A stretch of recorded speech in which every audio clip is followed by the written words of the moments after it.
We provide you the platform to turn your dreams into reality. Give wings to your aspirations with KR Mangalam University.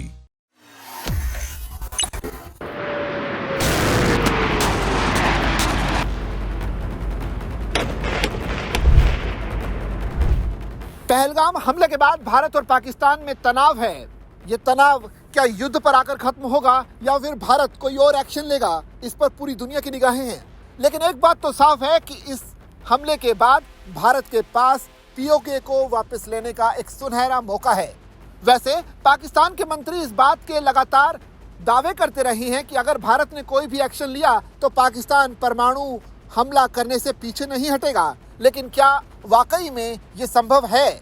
इसका जवाब एक खास तरीके से भारत दे सकता है कि भारत पीओके को कब्जा भी कर ले और पाकिस्तान परमाणु बम का इस्तेमाल भी ना कर पाए। वो रणनीति क्या है? इस पर ज्यादा जानकारी दे रहे हैं दैनिक जागरण के वरिष्ठ संपादक नीलू रंजन जी।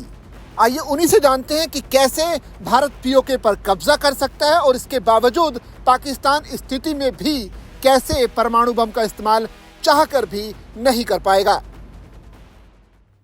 तो अगर पीओके पे भारत ने सर्जिकल स्ट्राइक की और पाकिस्तान कुछ नहीं कर पाया, और जब पाकिस्तान के भीतर हमने जाके बालाकोट में किया तो वो दिखाया कि नहीं, हम आपने हमारे अंदर हमला किया है तो हम उसका जवाब देंगे।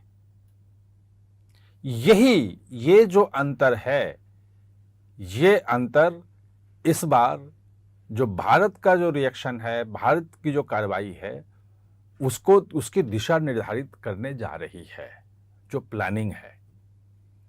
और उसमें जो भारत की तरफ से जो सैन्य कार्रवाई शुरू होगी, जो चीज़ें चलेगी, जो आप देख रहे हैं कि जैसे पहलगाम में आतंकी हमले के बाद से ही सीमा पर गोलीबारी चल रही है, अभी छोटे छोटे आर्म्स में चल रही है। तो जो संकेत मिल रहे हैं वो ये कि भारत पीओके में सैन्य कार्रवाई शुरू करेगा, कर सकता है, वो रणनीति रहेगी और पीओके को अपने कब्जे में लेने की कोशिश। उसके बाद पिछले दिनों भारत ने साफ साफ कहा, विदेश मंत्रालय ने, कि सिर्फ एक इशू है कश्मीर का जो अनरिजॉल्व्ड है, बाकी पूरी समस्या खत्म है। वो ये है कि पाकिस्तान ने कश्मीर की जमीन पे अवैध कब्जा कर रखा है और भारत ने ऑफिशियली कहा कि वो अवैध कब्जा तत्काल वो खाली करे।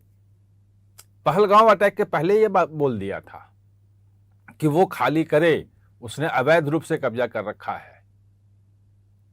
अब सवाल ये है कि जब भारत पीओके पे करेगा हमला। अच्छा हाँ, एक चीज और कि पाकिस्तान की इंटरनल जो रिपोर्ट थी, जो संसद में वहां रखी गई थी, उसमें जो पीओके है उसको पाकिस्तान का हिस्सा नहीं बताया था। उसमें यह कहा था कि पीओके एक अलग टेरिटरी है और पाकिस्तान उसको देख रहा है, पाकिस्तान पे कर रहा है, पाकिस्तान के ऑफिशियल हिस्सा नहीं है वो उनकी अपनी रिपोर्ट है, अपनी सरकारी दस्तावेजों में भी वो है। तो ऐसे में अगर भारत पीओके पे हमला करता है, पाक अधिकृत कश्मीर में घुसता है, उसको अपने कब्जे में लेता है, तो वहां पे हो सकता है कि सैन्य कार्रवाई रेसिस्टेंस करे, वहां पे टैंक भी आए, वहां पे हवाई जहाज भी आए, वो हथियार भी आए, मिसाइल भी चले, वो सब कुछ हो सकता है, ड्रोन से भी हमला हो, सब कुछ हो सकता है। लेकिन उस टेरिटरी के लिए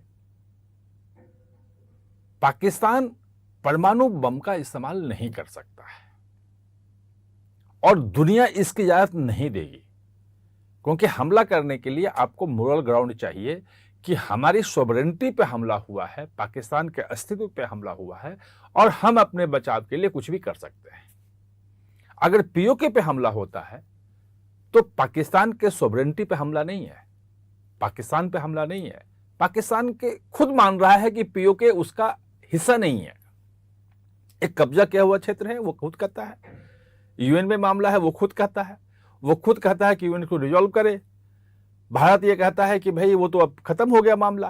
विवाद में जो क्षेत्र है वो सिर्फ पीओके है, क्योंकि पीओके पे पाकिस्तान का कब्जा है, लेकिन पीओके पाकिस्तान का अभिन्न हिस्सा नहीं है, उसकी सॉवरेनिटी में शामिल नहीं है।